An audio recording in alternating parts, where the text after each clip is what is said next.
یہ تقوی منہج سلف کی بنیادوں کو اپنائے بغیر حاصل نہیں ہو سکتا۔ تو فرمایا تم نے سب سے زیادہ عزت دار وہ ہے جو سب سے زیادہ رب کائنات سے ڈرنے والا ہے۔ بقائے باہم میں، باہمی زندگی میں انسان کی تکریم اور احترام کی بات کہی گئی۔ اسی طریقے سے اللہ رب العالمین نے انسان کے لیے بھائی چارے کی بات کہی، عقیدے اور مذہب کی آزادی دی گئی کہ دلائل کی بنیاد پر ایک دوسرے کو قانع کرو، لیکن کوئی کسی پر زبردستی نہیں کر سکتا، جبر نہیں کر سکتا کہ تم میرے مسلک و مذہب میں داخل ہو جاؤ۔ سب کو آزادی ہے، تم چاہو رب کائنات کا انکار کرو، چاہو تو اقرار کرو، چاہو تو توحید کو اپناؤ، چاہو تو شرک کو اپناؤ، سب آزاد ہیں، جو جس منہج پر چلنا چاہے چلے۔ لیکن اس بات کو یاد رکھو کہ قبر میں پہنچتے ہی اسی عقیدے اور اسی منہج کے بارے میں تم سے سوال کیا جائے گا۔ لہذا بقائے باہم کا ایک بنیادی نقطہ یہ ہے کہ عقیدے میں سب آزاد ہیں، دلیل سے قانع کر کے اپنے عقیدے کی جانب دعوت دینے کا اختیار سب کو حاصل ہے۔ کسی کے ساتھ جبر کرنے یا کسی کو لالچ دینے کا اختیار کسی کو حاصل نہیں۔ ایسے ہی مکالمہ اور ڈائیلاگ اور آپسی رابطہ، آپسی گفتگو کی فضا فراہم کرنا، یہ سارے انسانوں کی ذمہ داری ہے۔ آپس میں ایک دوسرے کو یکجہتی کے لیے، امن و سلامتی کے لیے ایک دوسرے کا احترام کرنا اور ایک دوسرے کی عزت کرنا ہر انسان کے لیے ضروری ہے کہ وہ دوسرے انسان کی عزت کرے۔ آپ دینی تعلیمات کو دیکھ لیں، پڑوسیوں کے حقوق بتائے گئے، ماں باپ کا مقام بتایا گیا، رشتہ داریوں کو جوڑنے کی بات کہی گئی، سفر کے دوران کے احکامات بتائے گئے۔ کہیں بھی یہ تفریق نہیں ہے کہ پڑوسی مسلمان ہو، ماں باپ مسلمان ہو، رشتہ دار مسلمان ہو، یہ کوئی تفریق نہیں ہے۔ رشتہ داری ہونا رشتہ داری کو نبھانے کے لیے کافی ہے، ماں باپ کے مقام کو سمجھنا، ان کا ماں باپ ہونا کافی ہے۔ اس سلسلے میں مذہب کی کوئی شرط نہیں رکھی گئی، پڑوس میں کون رہتا ہے، مسلمان ہے، غیر مسلم ہے، اس کی کوئی تحدید نہیں۔ ان چیزوں میں، انسانی امور میں اللہ رب العالمین نے ہم لوگوں کو ایک دوسرے کا ساتھ دینے کا حکم دیا۔ ہماری ذمہ داری ہے کہ ان چیزوں کو سمجھیں۔ اور آخری نقطہ جس پر میں اختصار کے ساتھ گفتگو کر کے اپنا خطاب ختم کروں گا، میرا وقت ختم ہو چکا ہے، وہ نقطہ ہے فقہ الاقلیات المسلمہ کا۔ ہم جب یہاں سے نکلتے ہیں تو ہمارے سامنے بہت سارے چیلنجز ہوتے ہیں۔ اس سلسلے میں مسلسل طور سے سیمینار کیے جانے چاہیے، مسلسل طور سے مقالات پیش کیے جانے چاہیے۔ فقہ الاقلیات سے مقصد کیا ہے،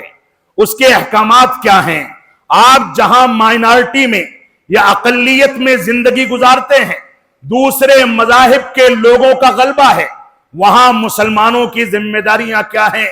ان چیزوں کے بارے میں مستقل طور سے شریعت اسلامیہ نے تفصیلی گفتگو کی ہے۔ شریعت اسلامیہ نے غیر مسلموں کے حقوق بتائے، شریعت اسلامیہ نے انسانی بنیادوں پر ایک دوسرے کے احترام پر ابھارا، شریعت اسلامیہ نے سچائی کے ساتھ کام لینے کا حکم دیا، شریعت اسلامیہ نے ہم کو اس بات کا حکم دیا کہ تم عدل و انصاف سے کام لو، چاہے تمہارا کوئی دشمن ہو تو دشمنی میں عدل و انصاف کا دامن چھوٹ جائے، یہ رب کائنات کو گوارا نہیں ہے۔ ہر صورت میں عدل و انصاف سے کام لیا جائے۔ تو فقہ الاقلیات میں ایک بنیادی ضابطہ یہ ہے کہ لوگوں سے حرج اور جن چیزوں میں شریعت کی بنیادوں پر گنجائش موجود ہے کہ ایسا بھی کر لیا جائے، ایسا بھی کر لیا جائے، ان چیزوں میں زیادہ نکیر نہ کی جائے، لوگوں کو چھوڑ دیا جائے۔ جہاں منکر کے انکار کا مسئلہ ہے وہاں لوگوں کو روکا جائے، لیکن جہاں گنجائش موجود ہے وہاں اختلافات کو ہوا نہ دی جائے اور آسانی کا ضابطہ اختیار کیا جائے۔ یہ بنیادی چیز ہے۔ ایسے ہی اس بارے میں ہمیں یہ بھی سمجھنا چاہیے کہ موقع اور محل کے لحاظ سے فتوے اور زمانے کی تبدیلی کے لحاظ سے فتوے بدل جاتے ہیں۔ جو فتوے سعودی عرب کے علماء نے سعودی عرب کے ماحول کے بارے میں دے رکھے ہیں، ضروری نہیں کہ ان کو ہندوستان میں نافذ کرنے کا بھی امکان موجود ہو بھی سکتا ہے اور نہیں بھی ہو سکتا۔ کچھ فتوے ایسے ہو سکتے ہیں جو جنوبی ہندوستان میں چل سکتے ہیں لیکن مشرق میں نہیں چل سکتے، وہاں کا مزاج دوسرا ہے۔ لہذا وقت اور زمانے کی تبدیلی کے ساتھ فتووں کی تبدیلی کی فقہ اور اس کے فہم پر غور و تدبر کرنا یہ بھی علماء کی ذمہ داری ہے۔ ایسے ہی اس سلسلے میں انتخابات کا مسئلہ ہے، ہم ووٹ ڈالیں نہ ڈالیں، ایک طبقہ ایسا ہے جو ووٹ ڈالنے کو حرام کہتا ہے۔ علامہ ابن عثیمین رحمت اللہ علیہ اپنے فتوے میں صراحت کے ساتھ ذکر کرتے ہیں کہ ایسے ممالک جہاں ووٹ اقلیت کی طاقت ہوتی ہے، اگر اتحاد و اتفاق کے ساتھ مسلمان ووٹ ڈال دیں تو دو برائیوں میں سے کم بری چیز منتخب کر سکتے ہیں، یا دو بری طاقتوں میں سے کم بری طاقت منتخب کر سکتے ہیں، تو ان کے اوپر ووٹ ڈالنا واجب ہے۔ کیونکہ اگر اپنی طاقت کا استعمال نہیں کریں گے تو ایسی صورت میں دوسرے عناصر غالب آئیں گے اور اس کے بعد وہ آپ پر ظلم و جور کریں گے۔ لہذا ووٹ کی طاقت کا استعمال ہندوستان کی فضا میں اور سعودی عرب کی فضا میں مختلف ہے، وہاں حکم کچھ اور ہے، یہاں کا حکم کچھ اور ہے۔ لہذا اس چیز کو سامنے رکھتے ہوئے ہماری ذمہ داری ہے کہ اس چیز کو سمجھیں۔ ایسے ہی ایک قاعدہ یہ ہے کہ الضرورۃ تبیح المحظورات، کہ ضرورت کی چیزیں کبھی کبھار ایسی چیزوں کو جائز کر دیتی ہیں جن چیزوں کے بارے میں جواز کی گنجائش موجود ہو سکتی ہے، صریح شریعت کی مخالفت نہ ہو بلکہ فقہا نے گنجائش رکھی ہو تو ضرورت کے تحت ان چیزوں کو کبھی کبھار جائز کیا جا سکتا ہے۔ ایسے ہی ایک ضابطہ یہ ہے کہ عرف اور عادات میں بہت ساری چیزیں ایسی ہیں جو اسلامی ممالک میں حرام ہیں لیکن اقلیتوں کے لیے ہندوستان جیسے ممالک میں وہ جائز ہیں۔ جیسے یوم آزادی کا اہتمام سعودی عرب کے علماء کا، شیخ عبدالعزیز بن عبداللہ بن باز رحمت اللہ علیہ کا عید وطنی کے بارے میں ناجائز ہونے کا فتویٰ آج تک موجود ہے، لیکن ہندوستان میں اقلیات کی فقہ کے تحت اگر ہم سال میں ایک بار بھی اپنی تاریخ کو زندہ نہ کریں تو ایسی صورت میں ہماری تاریخ مٹا دی جائے گی، اور اگر ان چیزوں کا اہتمام نہ کیا جائے تو اگلے دن ہمارے خلاف کارروائیاں اور سختیاں شروع ہو سکتی ہیں۔ لہذا ہندوستان جیسے ملک میں فقہ الاقلیات کے تحت اس طرح کی چیزوں کا اہتمام کرنا یہ جائز ہے۔ ہماری ذمہ داری ہے کہ اعمال کے نتائج پر گہری نظر رکھ کر کے اس کے مطابق فتویٰ دیں، اس کے مطابق لوگوں کی رہنمائی کریں۔ ایسے ہی ہماری ذمہ داری یہ ہے کہ جن ممالک میں اسلامی حکومتیں قائم نہیں ہیں ان ممالک میں اپنے جماعت کے ان باشعور علماء کو جو قرآن و سنت اور منہج سلف کے مطابق زندگی گزارتے ہیں، اسی کے مطابق فیصلہ کرنے کی قدرت رکھتے ہیں، ان کو اپنا قاضی یا حاکم کے درجے میں رکھ کر کے دینی امور میں ان کی رہنمائی حاصل کی جائے اور ان کی رہنمائی میں زندگی گزاری جائے۔ لیکن بدقسمتی یہ ہے کہ مسلمان قوم دنیا کی ساری اقوام سے سب سے باغی قوم ہے۔ کسی کی بات مان لے تو وہ مسلمان کس بات کا، اور مسلمانوں میں جماعت اہل حدیث اپنے بڑوں کی بات مان لے تو وہ اہل حدیث کس بات کا۔ علماء بیزاری کے جس فتنے نے ہماری جماعت کو دیمک کے طریقے سے چاٹ لیا ہے، معاف فرمائیں گے یہ ہم نے اچھا فیصلہ نہیں کیا ہے۔ علماء پر اعتماد کریں، ان کا احترام کریں، ان کی عزت نوائی کریں اور ان کی تکریم کریں۔ یہی علماء آپ کی آخرت کی سرخروئی کا راستہ پیدا کرتے ہیں، اس کی رہنمائی کرتے ہیں۔ لہذا ہماری ذمہ داری ہے کہ ہم صحیح انداز سے قرآن و سنت کی پیروی کریں۔ ایسے ہی مضبوط طریقے سے موجودہ دور کے جدید فیصلوں کے بارے میں اجتہاد کیا جائے، مضبوط طریقے سے اجتہاد کر کے لوگوں کے سامنے مسائل کے فیصلے کیے جائیں. ہر شخص مفتی نہ بنے جو جیسے چاہے اپنے فتوے کا اظہار کر دے، جس کے نتیجے میں نوجوان اپنی مرضی کا فتویٰ تلاش کر کے لے اڑے اور انتشار، اختلاف اور جماعت کے اندر گروہ بندی جنم لے لے. فقہ الاقلیات میں ایک بہت بنیادی مسئلہ ہے کہ جدید مسائل میں بالخصوص ہماری مرجعیت علماء کی جانب ہونی چاہیے تاکہ صحیح ترین فیصلے کر کے نئی نسل کی صحیح ترین رہنمائی کی جا سکے. ایسے ہی فقہی ضوابط کا مکمل خیال کیا جائے اور زندگی گزارنے کے بارے میں جو صحیح فیصلے ہیں فقہی ضوابط کے مطابق ان کے فیصلے کیے جائیں اور مسلمانوں کی عام زندگی میں فرد کی مصلحت کے لحاظ سے فیصلے نہ کیے جائیں بلکہ اجتماع اور مسلمانوں کی جماعت کی مصلحت کو مد نظر رکھ کر کے فیصلہ کیا جائے. اگر کسی کی مرضی کے خلاف جاتا ہے تو مسلمانوں کی مصلحت اور اجتماعیت کے تناظر میں وہ اس کو اپنے دل پر پتھر رکھ کر کے تسلیم کرے اور تسلیم کر کے اتحاد و اتفاق کی روح کو باقی رکھا جائے. آسانی کی ترکیبیں اگر شریعت کی گنجائش کے مطابق موجود ہیں تو ایسی صورت میں ان کو اختیار کیا جائے اور لوگوں کی ضرورتوں کی تکمیل کے لیے راستے نکالے جائیں. یہ چند چیزیں تھیں جن کا تذکرہ اختصار کے ساتھ میں نے آپ کے سامنے کر دیا. رب کائنات ہم کو قرآن و سنت کی پیروی کرنے کی توفیق عطا فرمائے. اللہ رب العالمین ہم کو منہج سلف پر استقامت حاصل کر کے اس کے تقاضوں کی تکمیل کرنے کی توفیق عطا فرمائے. رب کائنات ہم کو اس بات کی توفیق عطا فرمائے کہ معاشرے میں جو چیلنجز سر اٹھا رہے ہیں ہم اس کا اسلامی تعلیمات کی روشنی میں حل پیش کر کے اس کی اصلاح کرتے رہیں. رب کائنات ہم کو جہاں امر بالمعروف کی توفیق عطا فرمائے وہیں نہی عن المنکر کے فریضے کو انجام دینے اور ملامت کرنے والوں کی ملامت سے خوف نہ کھانے کی توفیق عطا فرمائے. رب کائنات ہندوستان جیسے ملک میں ہم کو بقائے باہم کی فقہ کو سمجھنے،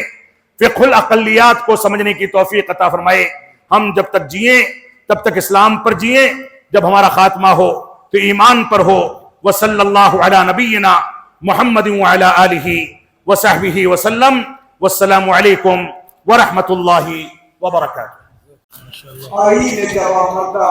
اب کوئی وہ بے باقی، آئیے جواب مردہ اب کوئی وہ بے باقی، اللہ کے شعروں کو باقی نہیں ہوا. کتنا جامع پیغام تھا ہم علماء کرام کے نام. اللہ تعالی ہم سب کو شعر کے ایک ایک لفظ پر غور کرتے ہوئے عمل کی توفیق عطا. چٹانیں چور ہو جائے جوانوں، یہ صدائیں آ رہی ہیں آپ شاروں سے، جوانوں یہ صدائیں آ رہی ہیں آپ شاروں سے، چٹانیں چور ہو جائے جو آسمان سبب پہلا. اگر ہم عزم جذب کے ساتھ یہاں سے اٹھیں گے اور اس پیغام کو اپنے معافی زمین کے ذریعے قوم ملک کے سامنے پیش کریں گے انشاءاللہ ساؤتھ کے اندر بھی بہت سارے محمد رحمانی پیدا ہو سکتے ہیں انشاءاللہ. اللہ تبارک و تعالی ہمارے سب کی فضا میں بھی ایسی جاری شخصیات کو اللہ تعالی فرمائے.